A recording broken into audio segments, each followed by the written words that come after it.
নমস্কার বন্ধুরা, পঞ্চব্যঞ্জন হেসেলে সবাইকে স্বাগত। আজ আর একটা নতুন রেসিপি নিয়ে আপনাদের সামনে হাজির হয়ে গেছি। আজ করছি চিকেন স্ট্রু। শীতকাল মানেই বিভিন্ন রকম কালারফুল সবজি। এখানে আমি দেখুন 6 পিস লেগ পিস নিয়ে নিয়েছি এরকমভাবে চিড়ে। তার সঙ্গে রয়েছে পেঁয়াজ, আলু, টমেটো, ক্যাপসিকাম, পেঁপে। পেঁপেগুলোকে পাতলা পাতলা করে লম্বা করে নিয়েছি, গাজর আর সামান্য বিনস। তো আপনারা হয়তো অনেকেই চিকেন স্ট্রু করেন, তো আজকে আমি একটু আমার পদ্ধতিটা আপনাদের সঙ্গে শেয়ার করছি। এখানে চিকেনের লেগ পিসগুলোতে আগে একটু লবণটা মাখিয়ে রেখে দিচ্ছি। খুব বেশিক্ষণ রাখার দরকার নেই, 5 থেকে 10 মিনিট রেখে দিলেই কিন্তু যথেষ্ট। এখানে খুব সুন্দরভাবে আমি কিন্তু প্রত্যেকটা পিসেই কিন্তু লবণ মাখিয়ে নিচ্ছি। তারপরে কড়াইটা গরম করতে বসিয়ে দেব, আর ততক্ষণে কিন্তু চিকেনটা ম্যারিনেটও হয়ে যাবে। কড়াইটা গরম হয়ে গেছে, কড়াইয়ে দিয়ে দিচ্ছি খানিকটা বাটার। এই রেসিপিটা কিন্তু অবশ্যই বাটার দিয়েই করবেন, তাতেই কিন্তু খুবই সুন্দর স্বাদও আসে, তার সঙ্গে গন্ধটাও আসে। এদিকে বাটারটা গরম হয়ে গেছে, দিয়ে দিলাম একটু সামান্য পরিমাণ গোটা গরম মশলা।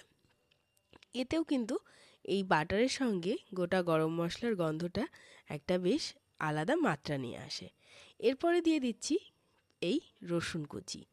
বাটার আর রসুন কুচি, এটার একটা গন্ধ কিন্তু, মানে কি বলবো, এটার একটা গন্ধটাই যেন সব কিছুর একটা ঊর্ধ্বে তুলে দেয়।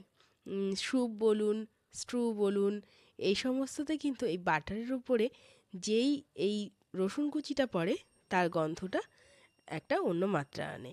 তারপরেই এই লেগ পিসগুলোকে দিয়ে দিচ্ছি এবং বেশ সুন্দরভাবে এপিট ওপিট করে নেব যতক্ষণ না চিকেনের কালারটা চেঞ্জ হচ্ছে। আর ততক্ষণে আপনাদের কাছে অনুরোধ জানিয়ে রাখি, যারা এখনও পঞ্চব্যঞ্জন হেসেলটাকে সাবস্ক্রাইব করেননি, তারা সাবস্ক্রাইব করে পাশে থাকবেন। আর পাশে থাকা বেল আইকনটি প্রেস করে রাখবেন, তাহলে যে কোনো আপলোড ভিডিও আপনাদের কাছেই আগে পৌঁছে যাবে। এদিকে যেই চিকেনের রঙটা চেঞ্জ হয়ে গেছে, দিয়ে দিলাম পেঁয়াজ কুচিটা। পেঁয়াজ কুচিটা এখানে কিন্তু খুব বেশি মিহি করে কাটার দরকার নাই, একটু মোটা মোটা করেই এখানে কেটে রেখেছি।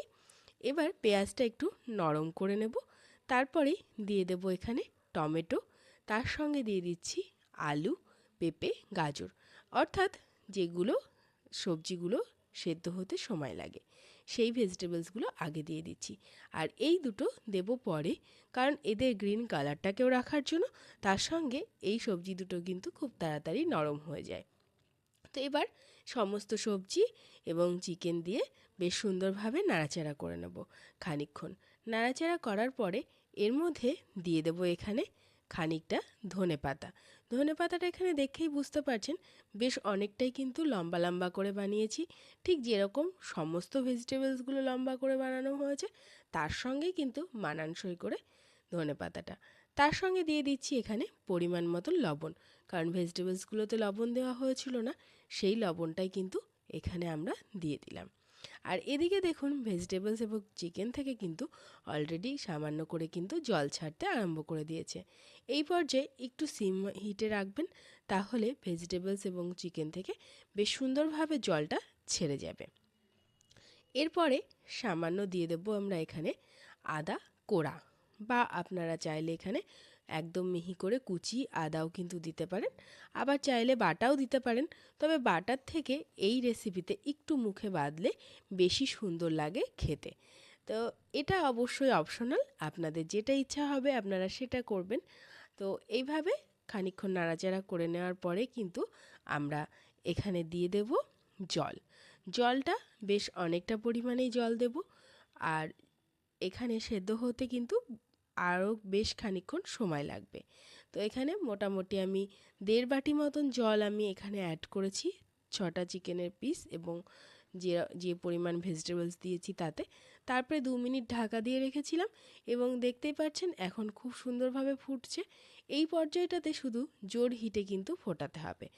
এবার এই যে বিনস আর ক্যাপসিকাম দিয়ে দিলাম, এবার কিন্তু আবার কিন্তু গ্যাসের ফ্লেম কিন্তু একদম লোতে থাকবে, আর বাকি রান্নাটাও কিন্তু একদম ঢাকা দিয়ে দিয়ে হবে, তাতে সুন্দর কালারটাও আসবে আর সবজিটাও খুব সুন্দরভাবে সেদ্ধ হবে। এই যে দেখুন এখন কিন্তু 5 মিনিট পরে ফিরে এসেছি এবং দেখুন সমস্ত ভেজিটেবলস কিন্তু সেদ্ধ হয়ে গেছে, চিকেনটাও কিন্তু সুন্দরভাবে সেদ্ধ হয়ে গেছে। এরপরেই দিয়ে দিচ্ছি সামান্য একটু পরিমাণ গোলমরিচের গুঁড়ো।